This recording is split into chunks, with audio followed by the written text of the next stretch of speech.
Bakit ang mga Pinoy hindi tama sumagot kahit maayos naman ang tanong? Number 1, kumain ka na ba? Sagot, busog pa ako. Number 2, nandyan ba nanay mo? Sagot, bakit po? Number 3, anong oras na?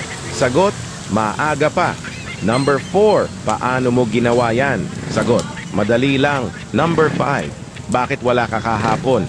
Sagot, absent ako. At ang pinakapaborito ko sa lahat, nasaan ka na? Sagot, Malapit na ako. Wait lang. akala ko dati pansit ang pangpaba ng buhay. Hindi pala. Sardinas pala. Jeepney driver. Sir, ano po violation ko? Sabi naman ng pulis. Wala naman.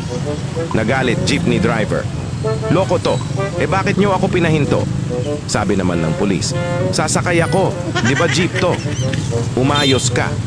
Sa panahon ngayon kapag gwapo at maganda ka,